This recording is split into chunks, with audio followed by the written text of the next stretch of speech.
Depuis plus de 15 ans maintenant, dans le cadre du plan Ecophyto, les horticulteurs et pépiniéristes sont accompagnés dans la réduction de l'utilisation des produits phytosanitaires. Ici, dans le cadre du projet Biofrutti, les producteurs ont été accompagnés à la reconnaissance à la fois des ravageurs et des auxiliaires. Les ravageurs qui sont rencontrés couramment en culture de fruitiers peuvent être notamment les pucerons, les acariens, certains psylles, des chenilles, ainsi que d'autres lépidoptères.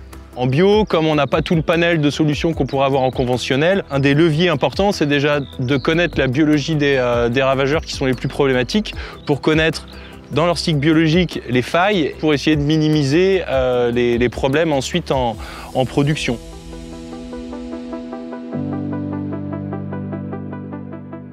Alors le ravageur majeur sur les cultures de pommiers reste en fait les pucerons, donc pucerons noirs, pucerons cendrés, pucerons verts, avec des niveaux d'impact et de dégâts complètement différents en fonction du stade de maturité du pommier.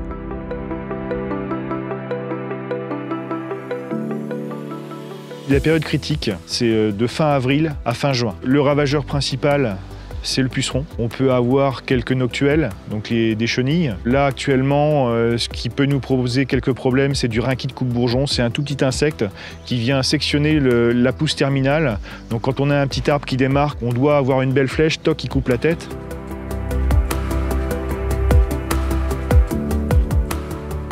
Donc ça va être puceron, ça va être chenille et ça va être acarien. La chenille, elle est défoliatrice. Le puceron, il va plutôt faire une dépression au niveau des feuilles. Et l'acarien, lui, il va faire plutôt de la piqûre sur feuillage. Les auxiliaires les plus rencontrés en culture sont notamment les chrysopes, les coccinelles et les cirphes, mais il en existe bien d'autres. Il y a les araignées, certains coléoptères type les téléphores, d'où la nécessité d'accompagner le producteur à la reconnaissance des insectes dans sa culture. En production d'agriculture biologique, on a peu de solutions d'intervention curative. L'important, c'est vraiment d'estimer la pression et le risque pour la culture par rapport aux bioagresseurs. Et donc du coup, c'est pour ça qu'on fait des notations et des observations régulières, une fréquence de tous les 15 jours. On note à peu près 10% des plantes. Et l'idée, c'est vraiment d'estimer les dynamiques de ravageurs, mais aussi les dynamiques d'auxiliaires. Une fois que le producteur a reconnu les insectes dans sa culture, c'est à ce moment-là qu'il peut décider si oui ou non il doit intervenir avec un produit de biocontrôle ou tout simplement laisser la nature agir avec la diversité des auxiliaires sur son exploitation.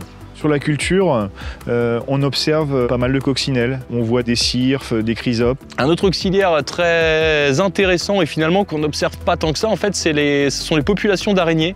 Et on s'est rendu compte que dès le début de la culture, on a eu des fois jusqu'à 50-60% des plantes, même plus, qui accueillaient des araignées. Et finalement, au fur et à mesure de la saison, on se rend compte qu'il y a des nouvelles générations qui se développent. Et finalement, l'araignée, c'est un auxiliaire généraliste qui peut se nourrir d'un peu tout ce qui passe par là, et en particulier justement tous les pucerons ailés qui vont arriver pour essayer d'installer une nouvelle colonie sur la culture. Donc je pense qu'elles ont contribué grandement justement au maintien d'une bonne qualité sanitaire. Ces différents auxiliaires vont surtout avoir un impact sur les pucerons. Pour tout ce qui est problème de chenilles, en fait dans toute la pépinière, on a implanté à peu près une 50aine de nichoirs pour favoriser les oiseaux, qui eux vont par contre se nourrir des chenilles. Le petit bémol par rapport aux auxiliaires dans le Cotentin, c'est qu'ils arrivent assez tardivement dans la saison parce qu'on a des printemps qui sont souvent froids. On les voit arriver plutôt fin mai, voire début juin. Et des fois, on aimerait les avoir un peu plus vite sur la culture.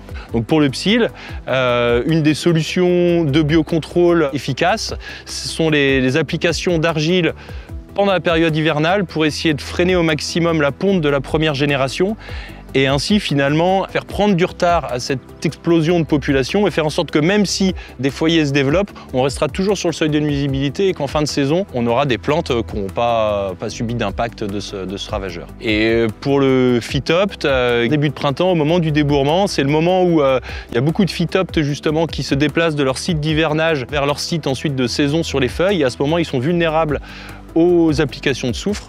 Et donc du coup, ça permet de limiter les populations et puis de maintenir les cultures saines.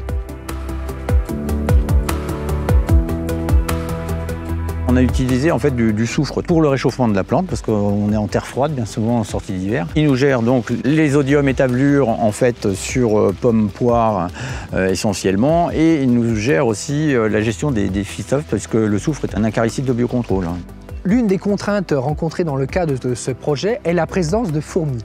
Alors sur les arbres fruitiers, vous avez des ravageurs, notamment les pucerons. Les pucerons vont faire des déjections que l'on appelle mielas. C'est une déjection assez sucrée qui va servir d'alimentation aux fourmis. En guise de remerciement, les fourmis vont repousser tout ce qui est auxiliaire, qui vont aller s'attaquer aux pucerons. C'est le cas notamment de la chrysope. La fourmi va chasser la chrysope à proximité des pucerons. Ils ont mis en place de la glu sur les troncs pour limiter justement la montée des fourmis sur l'arbre afin de favoriser le travail des auxiliaires. Néanmoins, la présence de glu ne va pas coller que les fourmis, elle peut coller également les auxiliaires type coccinelle. Donc ce qui a été fait spécifiquement, c'est-à-dire lors de la plantation, l'avant-plantation a été réfléchie, c'est-à-dire qu'on ne s'est pas contenté de planter 10 cerisiers, 10 pommiers, 10 poiriers. Donc en fait, on a alterné tout ce qui était pépins et noyaux. En fait, c'est pour qu'au cas où qu'on ait un foyer sur une plante, eh ben, le fait que toutes les plantes de la même espèce ne se trouvent pas l'une à côté de l'autre, que le foyer se dissémine. On commence quand même à percevoir que les fréquences d'utilisation du phytosanitaire ont largement diminué. Ils ont été diminués par 3, voire par 4 en 10 ans sur notre exploitation. Et donc on peut imaginer que l'impact des auxiliaires sonoculture est devenu majeur au jour d'aujourd'hui. Dans l'ensemble, on est satisfait du travail des auxiliaires, des choses mises en place pour favoriser les auxiliaires. Et tout ce qui a été mis en place sur les essais biofruitis ont été remis en place sur nos propres cultures. Donc ça a vraiment un réel intérêt. Pour la gestion des ravageurs, il y a souvent urgence à ne rien faire. Il suffit d'observer ces cultures et son environnement parcellaire. Si des infrastructures agroécologiques sont présentes, notamment avec les bandes fleuries, des plantes de service, une fauche tardive, vous pouvez avoir des auxiliaires spontanés présents à proximité de vos cultures et dans vos cultures. Le mot-clé est l'observation et l'attente. Même si vous avez quelques ravageurs sur vos cultures, attendez la mise en place progressive des auxiliaires.